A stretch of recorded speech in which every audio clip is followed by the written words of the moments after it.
My name is Mark Winters. I'm 38 and I work, or used to work, as a senior financial strategist for Valiant Consulting in London. I'd been there for 8 years. Loyal, quiet, reliable. The kind of employee who doesn't make waves but always shows up, always delivers. No drama, no distractions. People called me the guy with the answers, the safe pair of hands. Last Tuesday, something changed. At 9:30 a.m., Clive, the CEO, called a company-wide meeting. We gathered around the open-floor office like we always did for big announcements. The rumor was strong. Someone from inside was getting promoted to managing director. Everyone assumed it would be me. I had been covering that role unofficially for 6 months. I handled client escalations, led the biggest mergers, trained the new hires. When Rachel left the company suddenly, I picked up every one of her duties, without extra pay, without a title, because I believed in patience. I believed in structure. Clive stood there holding a glass award. He cleared his throat and smiled. We're pleased to announce our new managing director for UK operations, Oliver Chase. Applause, smiles, a few confused looks. I didn't move. Oliver? He'd only been with the company for 3 years. Came in through a golf buddy of Clive's. Didn't know half the system workflows. Still had to ask me how to close monthly reconciliations. He once booked a review meeting on Christmas Eve by accident. And now he was my boss. Clive glanced at me once, smirked, like he enjoyed it. I nodded, clapped once, walked back to my desk. Inside, something cracked. Not rage, not jealousy, just clarity. I knew then it wasn't a mistake. It was a message. They didn't want me to rise. They wanted me to stay right where I was, or leave quietly. What Clive didn't know, what no one in that room knew, was that I wasn't just Mark the employee. I was also a silent investor. 12% ownership, acquired before the company even had an office. It was a private deal between Clive and me, before his first seed round, back when he was desperate for capital. I'd put up £50,000 from my late parents' insurance. In exchange, equity, no public disclosure, and a buried clause I'd never needed. Until now. That clause said, any termination of the undersigned without documented cause shall trigger emergency voting rights over board actions until buyout is completed at full market value. Translation: if they fired me unfairly, I got veto power over every major company decision until they paid me out, millions. And they were about to fire me. The next morning, Clive called me into his office. I could tell by the tone it was a setup. He offered 2 months of severance and a generic reference letter. Restructuring, he said. It's not personal. I didn't argue. I didn't beg. I took the letter, stood, and looked him in the eye. You really should have read the shareholder agreement more carefully, Clive. His smile dropped, and just like that, the game had begun. Clive didn't say a word as I walked out of his office. I didn't slam the door, didn't raise my voice. I just left him there, blinking behind his designer glasses, gripping a severance letter he thought would erase me from the company like an outdated spreadsheet. Back at my desk, I opened a secure file on my private drive, the original shareholder agreement, signed, dated, legally binding. I forwarded a copy to my solicitor with a single subject line. Activate Clause B. Then I opened a fresh email. To Board of Directors at valiantconsulting.com, subject, Notification of Shareholder Rights Invocation. I kept it simple. Effective immediately, due to unlawful termination without cause. I am invoking my temporary voting rights and requesting an emergency board review. Attached is the original equity agreement, including Clause B regards, Mark Winters shareholder, 12%. I hit send. 3 minutes later, I got the first read receipt, then another, and another. Silence in the office, but I could feel the temperature change. A ripple moving under the surface. I went back to work. Didn't pack up my things. Didn't say goodbye. Just ran the reports I was assigned, replied to a few emails, even helped Oliver with a compliance question he didn't understand. Because why not? Let them wonder. Let them sweat. At noon, my solicitor called. "Mark," he said, "I just got off with their legal team. They didn't see this coming." "Good. They're scrambling." One of the board members called this a serious procedural oversight. That's lawyer speak for someone royally messed up. They can't reverse the termination without admitting liability, he added. But they also can't proceed with any strategic decisions while you hold veto power. How long do I have? Technically, until they buy out your shares, but with the clause triggered, you control the timing. I nodded slowly. Then let's make them wait. That evening, I got a call from Oliver. He sounded sheepish. "Hey, Mark," he said. I didn't know about any of this." "I'm sure you didn't. I just took the offer. I wasn't trying to." "I don't blame you, Oliver. You're just a pawn. But pawns are the first to fall when the real game begins." He didn't reply. I ended the call. The next morning, something had shifted. People weren't smiling as much. The usual office chatter had gone quiet. I walked in at 9 a.m. sharp and went straight to the conference room. Inside, 4 of the 5 board members were already seated. Clive wasn't among them. I placed a thick folder in front of them. Financial performance data, HR complaints Clive had buried, and a list of questionable bonus payouts from the last 2 years. "This is what I've been documenting," I said. Calm, precise. "If I'm forced out without cause, I'll release it publicly." One of them, Elaine, head of compliance, frowned. "You're blackmailing us." "No," I said. "I'm informing my fellow stakeholders of material risks that could affect share value." That's when Clive burst in. His face was flushed. His tie was crooked. "You're finished here, Mark." I didn't even turn to him. I just slid a printed email across the table, his own words from last month. "We'll push him out before the board sees the numbers." He froze. The room went quiet. Elaine looked at him. "Is that your email?" Clive said nothing. I leaned back.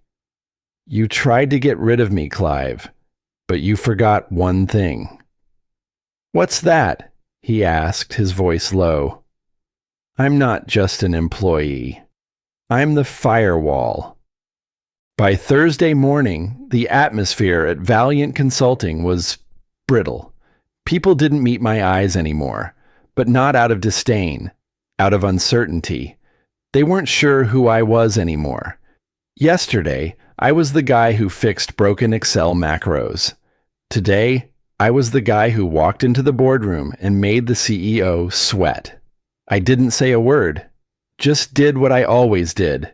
Showed up early, answered questions, offered quiet advice, but they watched me now. Even Oliver. He approached my desk just after 10. "Hey, Mark," he said, voice low. "Do you know if the quarterly town hall is still happening today?" I looked up slowly. "Why wouldn't it?" He hesitated. "I don't know. Clive's been busy." I closed my laptop and stood. "I'll check with the board," I said. That answer alone made him flinch. At 10:30 a.m., I walked into the executive conference room. 3 board members were already there. Elaine from compliance, David from operations, and Sumit from finance. All 3 looked tired, defensive. "Just checking in," I said calmly. "There's still a Q4 town hall scheduled for 2 p.m. Elaine glanced at David. He cleared his throat. Clive hasn't confirmed. I'd be happy to present the revenue summary, if that helps, I offered. After all, I built the dashboard. Elaine tilted her head. Why are you really here, Mark? I smiled politely. To help, as always. She didn't reply, but no one told me no. At 2 p.m. sharp, the company gathered in the common area. These town halls were usually fluff. Some slides, a few jokes from Clive, free coffee, then back to the grind. But this one was different. Clive didn't show up. At 2:07, I stepped up with a remote clicker and loaded the presentation. Good afternoon, I said. I'll be giving the Q4 performance review today. Nobody moved. I clicked to the first slide. Client retention is up 12%. Revenue up 7%. Overhead flat, thanks to new procurement protocols. I went on, clear, precise, no drama, just facts.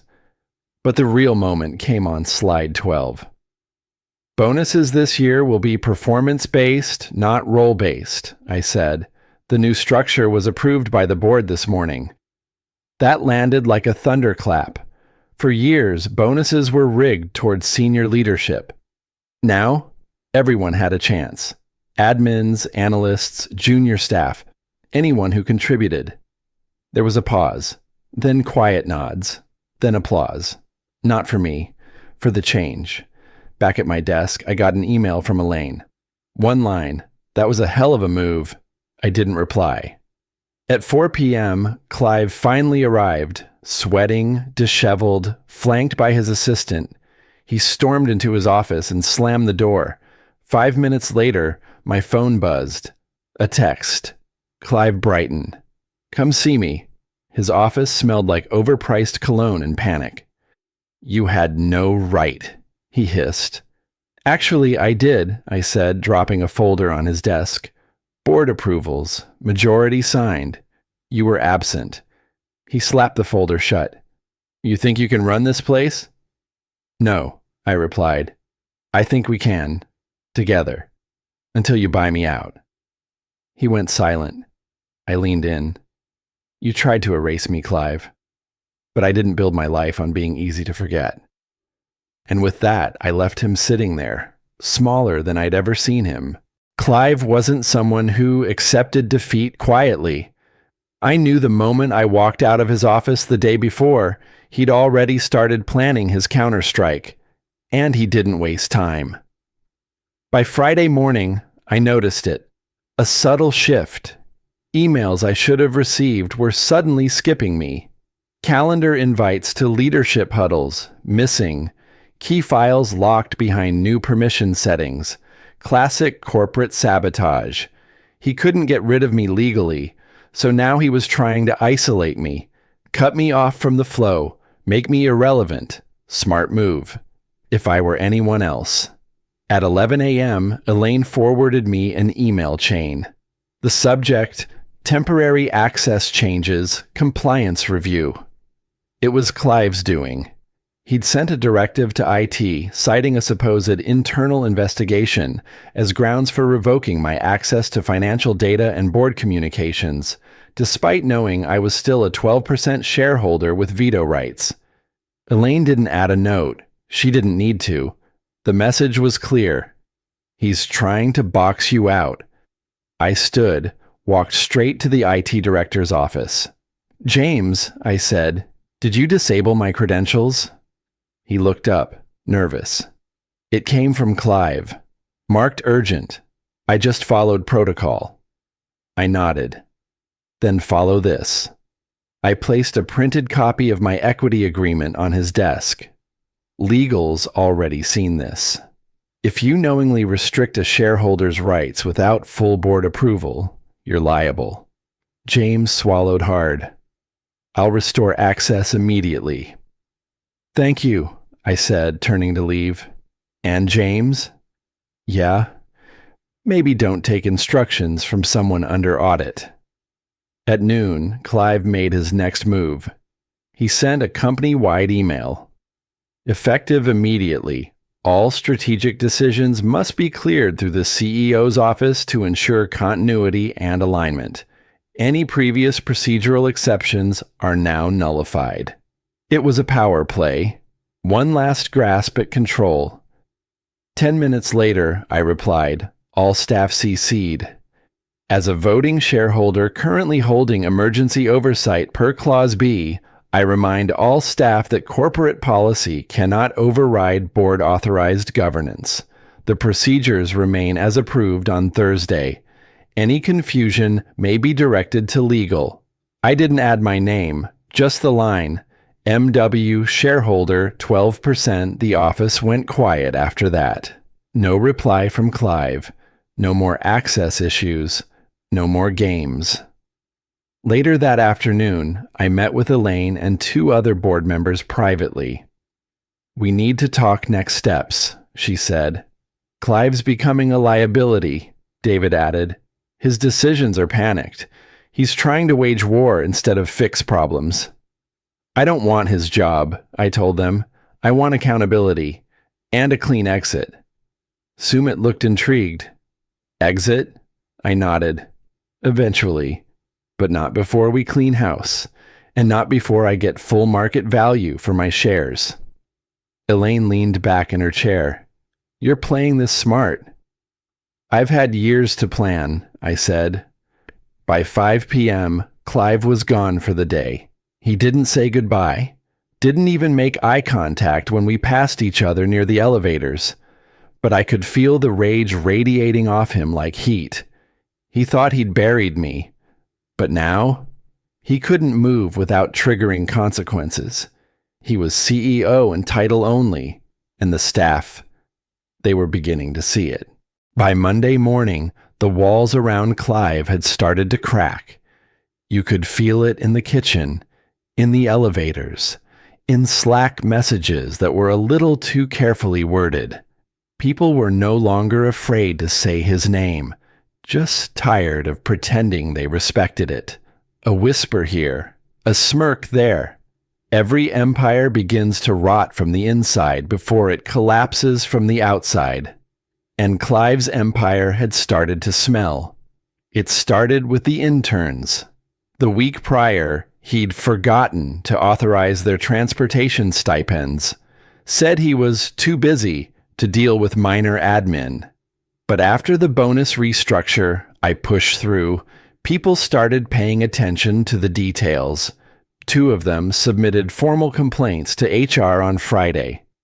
By Monday, 3 more had come forward. Turns out, Clive had been repurposing budget lines meant for employee programs to cover client dinners at Michelin star restaurants. Ones that never appeared in any meeting notes. I didn't expose him. I didn't need to. People were looking now. They were finding things on their own. Elaine pinged me on Teams around noon. Off the record, legal's prepping for a full audit. External, I replied with a thumbs up emoji. At 1:30 p.m., I met with Michelle, head of HR. We'd rarely spoken in the past. She was always professional, always neutral, but that day, her posture was different, less guarded. We're getting nervous, she said quietly. Clive's behavior has shifted. There's shouting, paranoia. He asked us to install screen monitoring software on executive devices. I raised an eyebrow. Did you? Number that would require board-level clearance, which now includes you. I nodded. Good decision. Then I paused. You ever think about stepping into a chief people officer role, Michelle? She blinked. Clive would never approve that. He won't need to. She didn't respond, but her eyes said everything. By mid-afternoon, I started getting messages from departments I hadn't heard from in years. Hey Mark, quick question about legacy budgets. Do you remember which vendor handled the 2020 security audit? Would you be open to sitting in on Friday's strategic planning? No one said it out loud, but I could feel it. They were moving around Clive, through me, At 4:45 p.m., I stood by the window overlooking the street below. It was raining, soft, quiet, like the sound of paper folding. Clive walked out the front doors with his collar turned up, talking angrily into his phone. I couldn't hear the words, but his hand gestures said enough. He was losing. And the worst part? He hadn't even realized the real damage yet. Clive didn't show up to work on Tuesday. No warning, no message to the staff. Just silence. His assistant told HR he was working remotely, but everyone knew what that meant. His nameplate on the office door looked lonelier than ever. For the first time in years, his corner office blinds stayed shut all day. The building felt lighter without him. But I knew better. Cornered men rarely go down quietly. At 10:15 a.m., an email hit every executive inbox. Subject, urgent, internal memo, whistleblower allegation. It was from legal. The attached document was 23 pages long, anonymously submitted but well-sourced, time-stamped, and full of detail. Unauthorized spending, misallocation of company funds, retaliatory behavior, even an incident involving verbal threats to a junior staffer in the IT department. The signature line was blank, but I recognized the formatting. Michelle had written it. She was never going to accept the CPO offer I'd hinted at. She didn't want power. She wanted the company to be clean. That's why I'd asked her. By noon, the board convened an emergency meeting. I wasn't officially invited, but I didn't need to be. Sumit messaged me directly. It's done. Legal's recommending his removal. Immediate, I typed, with cause. At 2 p.m., Elaine made it public. She stood in front of the company, calm, steady, professional as always, and made the announcement with the kind of clarity only someone with nothing left to lose can manage. Effective immediately, Clive Brighton has stepped down as CEO of Valiant Consulting. No round of applause, no outrage, just quiet breathing. And then, slowly, the energy shifted. People looked around, exhaled. Some nodded, some just smiled. I didn't go to the podium. I didn't say anything. I sat at my desk and finished a report I had started earlier in the week. Ironically, a review of our crisis response protocols. Funny how things come full circle. At 3:47 p.m., I received a message from the board. They wanted to meet. No agenda, no subject line. In the room, they offered me the CEO position, unanimously. Elaine spoke first. You've proven you understand this company better than anyone. David nodded. The people already look to you. Sumit added, we need stability. I waited. Let the silence sit. Then I said, I'm honored, and paused again. But I'm not your next CEO. They stared. I continued. I didn't do this to take control. I did this to restore it. The company deserves leadership that isn't shaped by revenge. It deserves a future, not a memory. Elaine leaned back, visibly processing. Then what do you want, Mark? I pulled a small envelope from my folder. Inside, a formal buyout proposal. I want to sell my shares, I said, at fair market value. No games, no handcuffs, just clean closure. Sumit frowned. You'd walk away after all this? I didn't build my identity here, I replied. I just cleaned up the mess. Now it's yours to keep clean. 2 weeks later, the papers were signed.